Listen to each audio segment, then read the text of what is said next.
Bom, olá pessoal, vamos dar início agora à quinta aula do Cryptos, como parte da disciplina de Engenharia de Segurança. A gente está aqui a convite da professora Kalinka, eu sou o Daniel, essa é a minha colega Natácia, e a gente vai dar sequência então ao estudo da criptografia assimétrica da última aula, e a gente vai aprofundar um pouco mais agora na criptografia de curva elíptica, que é um dos algoritmos de criptografia assimétrica que vem sendo muito utilizado. O que é então essa criptografia de curvas elípticas? Ela vem do inglês Elliptic Curve Cryptography e pode ser encontrado atualmente nas principais tecnologias nas quais a web moderna e a tecnologia da informação estão baseadas. Por exemplo, o Transport Layer Security, o TLS, que é um protocolo de segurança que protege telecomunicações via internet para serviços que são muito usados no nosso dia a dia, como por exemplo e-mail, SMTP, por navegação HTTPS e outros tipos de transferências de dados. Um outro exemplo que usa ECC é o PGP, que é o Pretty Good Privacy, que também fornece autenticação e privacidade criptográfica na comunicação de dados. E um outro que talvez até mais conhecido é o SSH, o Secure Shell, que é um protocolo de rede que permite a conexão com um computador remoto e a execução de comandos nesse computador. Então tudo isso é executado e em alguns casos, muitos casos atualmente, usando-se os algoritmos de criptografia de curva elíptica para assegurar a segurança, para prover segurança. Então, antes do ECC se tornar popular, o RSA, o DSA e o Diffie-Hellman eram os sistemas de criptografia que são baseados em aritmética modular, que eram mais usados. E hoje em dia eles ainda são muito usados, mas o ECC tem ganhado um espaço e eles têm sido, então, em alguns casos, aplicados em associação com o ECC para que se garanta uma segurança um pouco maior. Por que usar o ECC? Sabemos que o RSA é o algoritmo mais usado para se implementar criptografia assimétrica. Mas o problema do RSA é que, como ele necessita de chaves muito grandes para que a segurança seja garantida, a segurança do conteúdo criptográfico seja garantida, ele não é muito viável para sistemas computacionais com menos recursos, que são mais restritos, como, por exemplo, os sistemas embarcados e os dispositivos móveis que a gente tem visto e usado muito hoje em dia. Então, no caso desses dispositivos, o ECC ele vem como uma alternativa para que os cálculos computacionais sejam mais leves, digamos assim, comparados com o RSA. Então, as curvas elípticas têm sido uma nova solução para esses sistemas. Essa comparação da tabela, ela mostra muito bem a diferença no tamanho da chave do ECC, como na primeira linha pode ser visto, em que a gente tem um ECC usando 128 bits de tamanho de chave, equivalente a um RSA usando uma chave de 700 bits. Vejam que existe uma grande diferença entre os dois algoritmos, apesar deles serem de criptografia assimétrica, mas o tamanho da chave é muito diferente, então isso faz com que o ECC seja mais interessante para dispositivos com menor poder computacional, menos recursos de memória, bateria também, tudo isso. Aqui nessa tabela ainda é possível ver a criptografia simétrica, que usa chaves menores ainda. Como foi visto 2 aulas atrás com a professora Kalinka, os algoritmos de criptografia simétrica usam uma única chave, então eles têm cálculos matemáticos que são menos complexos do que os algoritmos de criptografia assimétrica, como é o caso do ECC e do RSA. E entre o ECC e o RSA usa chaves muito maiores para prover o mesmo nível de segurança do ECC. Existem umas outras comparações aqui, que mostram a segurança de prazo médio e uma última linha com a segurança de longo prazo, que, como pode ser visto, o RSA usa chaves muito maiores, de 2048 a 3072 bits, enquanto que o ECC usa uma chave de 256 bits. Essa outra tabela, ela mostra algumas equivalências e recomendações para cada um dos anos aqui descritos. Essa tabela ela é muito maior e pode ser acessada na referência número 6, que está no final dos slides. Para quem tiver curiosidade em dar uma olhada na tabela, ela vai mostrar desde os anos 80 até o ano de 2050. No caso aqui, a gente destacou a linha do ano atual, 2016, em que você vê uma chave simétrica recomendada de tamanho 83 bits, enquanto que o RSA, o recomendado é usar uma chave de 1664 bits, e o ECC apenas 155 bits para garantir o mesmo nível de segurança dos demais. É interessante observar que o custo em dólares com hardware para se efetuar um ataque com um dia de duração, ele custaria 420 milhões de dólares. Ou seja, é um valor muitas vezes, ou na maioria das vezes, impraticável e nem haveria a garantia de que seria possível quebrar a segurança do ECC em um dia de execução nesse computador. Um outro dado importante é verificar que, usando um Pentium 2 para tentar efetuar a quebra da segurança, seriam necessários 78 bilhões de anos para se quebrar essa segurança. Então, é algo completamente impraticável. Então, o ECC ele foi proposto independentemente no mesmo ano por dois pesquisadores que não trabalhavam em conjunto. Eles propuseram em 1985 esse algoritmo de criptografia assimétrica, que, portanto, usa uma chave pública e uma chave privada. Ele se baseia em curvas elípticas sobre campos finitos, que agora a minha colega Natácia vai falar um pouco sobre esses termos e explicar como funciona o ECC. Bom, então eu vou explicar para vocês, mas afinal, o que é um campo finito? Um campo finito é um conjunto composto por um número finito de elementos. Mas o que interessa para a gente é o campo finito FP, que é um conjunto de inteiros módulo P, onde P é um número primo e necessariamente tem que ser um número primo. Então, o conjunto de inteiros módulo P consiste em todos os inteiros de 0 a P menos 1 e suas operações matemáticas são feitas com aritmética modular. Então, só para relembrar, na aritmética modular, a gente tem, por exemplo, A igual a B mod N. Isso significa que A é o resto da divisão de B por N. Então, por exemplo, 38 dividido por 12 é igual a 3, mas o que interessa no mod é o resto, que é igual a 2. Por isso, o interessante aqui é o resto, certo? As curvas elípticas sobre esse domínio FP são o conjunto de pontos x e y que satisfazem a equação de curvas elípticas nesse domínio de FP. Então, a gente tem aqui o número primo, P, que está dentro da equação que define a curva elíptica. Além disso, a gente tem que excluir as curvas elípticas singulares, que não vão proporcionar para a gente bons resultados. Então, a gente tem essa restrição, que 4a elevado à terceira mais 27b ao quadrado tem que ser diferente de zero. Então, esses pontos aqui que são soluções dessa equação e obedecem a essa restrição, tal que A, B, X e Y pertencem ao domínio FP, compõem a curva elíptica mais um ponto especial, chamado ponto no infinito, que aqui a gente vai dar o nome de O, simplesmente. Outra característica importante das curvas elípticas, que vocês vão ver quando estiverem trabalhando com algoritmos de criptografia de curvas elípticas, é um ponto chamado de ponto base, que aqui a gente vai chamar ele de G. Esse ponto ele é escolhido de uma forma que ele tenha propriedades interessantes. Então, ele possui também uma ordem N e um cofator H. Então, alguns exemplos de curvas elípticas, nesse caso aqui, são pontos discretos, certo?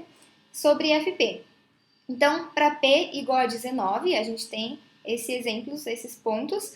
Para P igual a 97, a gente teria esses pontos. Para P igual a 127, nesse gráfico, e 148 aqui. Então, a gente pode ver que quanto maior é o nosso número primo, mais pontos a gente vai ter na nossa curva elíptica. E isso é interessante, porque quando a gente vai criptografar uma mensagem, a gente precisa mapear a mensagem em um ponto da curva elíptica. Então, a gente precisa que ela tenha muitos pontos. O que garante a segurança do algoritmo de criptografia de curvas elípticas é o problema do logaritmo discreto para curvas elípticas. Então, o problema do logaritmo discreto seria que, dados P e Q, que são conhecidos, você teria que encontrar K, tal que Q é igual a K que multiplica P. Ou, no caso do campo finito FP, dado que você conhece A e B, você precisaria encontrar K, tal que B é igual a A elevado a K, mod P. E esse é um problema que acredita-se que não existe um algoritmo de tempo polinomial que rode um computador clássico para resolvê-lo. Porém, não existe uma prova matemática para isso. Então, se alguém conseguisse quebrar, ou se alguém conseguisse construir um algoritmo capaz de calcular esse valor K, ele conseguiria quebrar todos os algoritmos de criptografia de curvas elípticas. Mas, até agora, isso não aconteceu. Então, vamos ao algoritmo de fato. Então, primeiro, a gente precisa conhecer as chaves.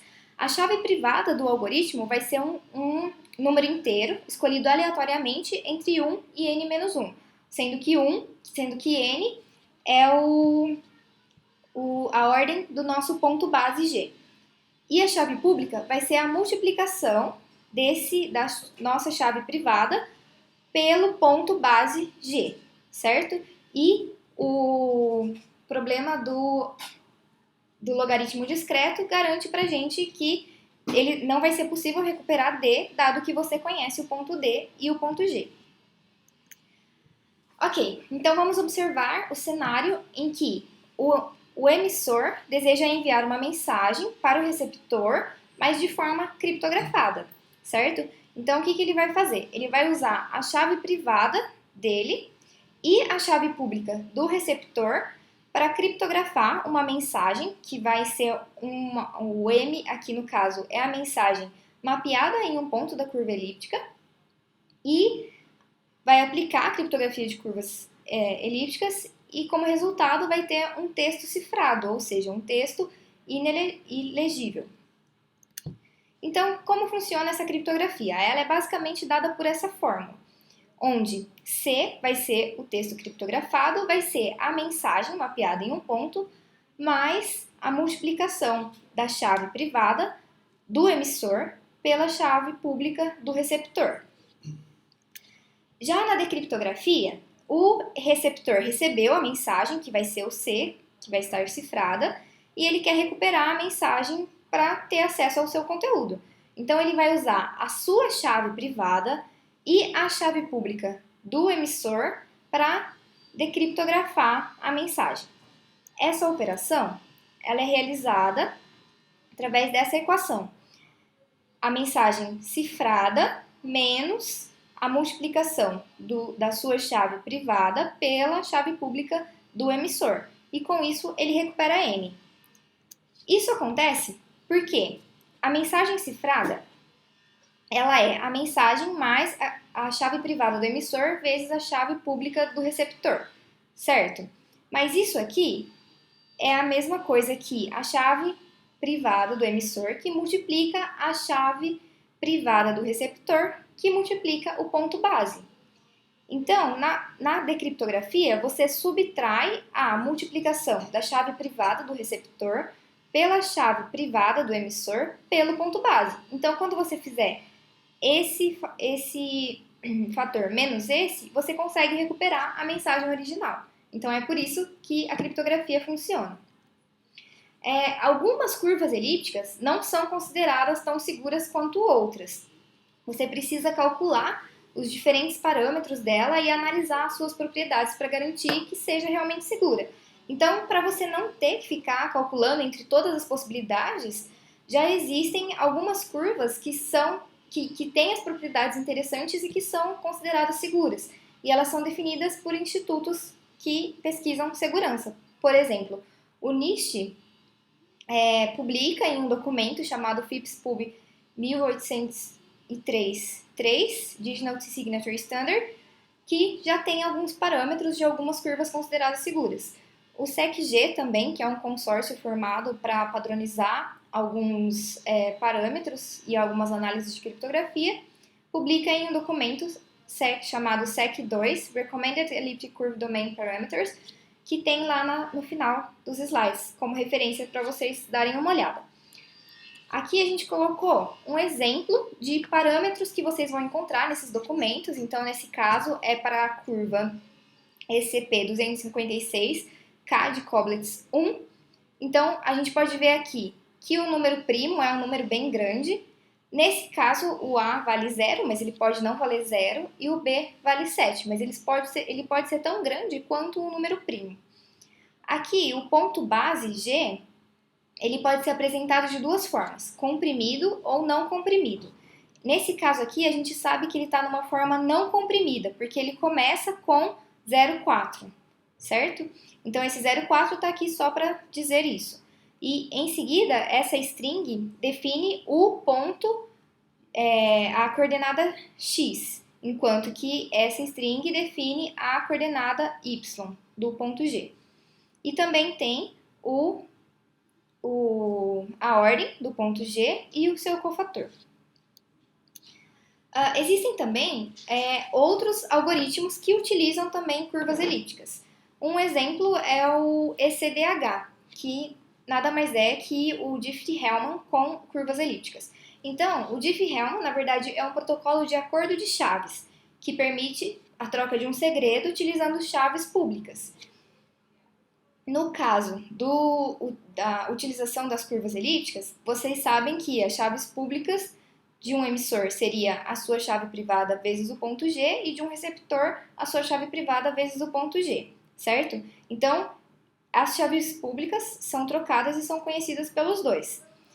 Mas isso permite que o emissor calcule um S, que seria um novo ponto, multiplicando a sua chave privada pela chave pública do receptor. E que o receptor calcule o ponto S também, multiplicando a sua chave privada pela chave pública do emissor, sendo que o S vai ser igual para os dois, porque a gente pode ver que vai ser uma multiplicação das duas chaves privadas pelo ponto G. Outro algoritmo que pode utilizar curvas elípticas é o da assinatura digital. A assinatura digital, como vocês já aprenderam, ela permite que um usuário verifique a autenticidade do emissor através do conhecimento da sua chave pública. Então, como isso vai funcionar? Utilizando curvas elípticas. Você aplica uma função hash da sua mensagem que vai acabar sendo representada por um inteiro z, que pode ser truncado, certo? Então, escolhe-se o inteiro k aleatoriamente entre 0 e n-1, sendo que n-1 é a ordem do nosso ponto base, e calcula-se o ponto p multiplicando k pelo ponto base. Então, você pega a coordenada x desse ponto P e realiza essa operação de xp mod n, que deve dar diferente de 0, e você obtém o R. Depois, você utiliza a mensagem, o hash da mensagem e a chave privada do emissor para calcular o S. O conjunto R e S é a assinatura do emissor, que ele vai mandar para garantir que ele é ele mesmo. E daí, o receptor pode verificar se o emissor é ele mesmo, fazendo os cálculos dos inteiros o 1 e o 2, e calculando o ponto P, como o 1, que multiplica o ponto base, mais o 2, que multiplica a chave pública do emissor, que ele tem conhecimento. Aí ele pega a coordenada desse ponto P, que a gente já conhece, e vai calcular xp mod n. Se isso for igual ao R, significa que a assinatura é válida e o emissor é ele mesmo. Caso contrário, é outra pessoa. Bom, depois dessa explicação toda sobre como funciona o ECC, se você tiver a necessidade ou o interesse de implementar o ECC para alguma finalidade de trabalho ou qualquer outra coisa que você queira usar segurança, aplicar criptografia, você pode usar duas bibliotecas que a gente recomenda, que são a Miracle e a Relic. A gente fez alguns testes de comparação entre as duas para determinar qual seria a mais rápida, a que apresenta o melhor desempenho e o resultado foi a Relic. Quem quiser saber mais sobre essa comparação que a gente fez, pode dar uma olhada na referência 4, e lá vai estar tudo explicadinho com gráficos e todo o detalhamento dos experimentos. Aqui estão as referências, elas vão ser disponibilizadas posteriormente no Moodle. E é isso, a gente gostaria de agradecer o espaço cedido pela professora Kalinka, e a gente vai disponibilizar junto a essa aula alguns exercícios que vão servir para complementar o aprendizado da aula. Muito obrigado pela atenção. Tchau!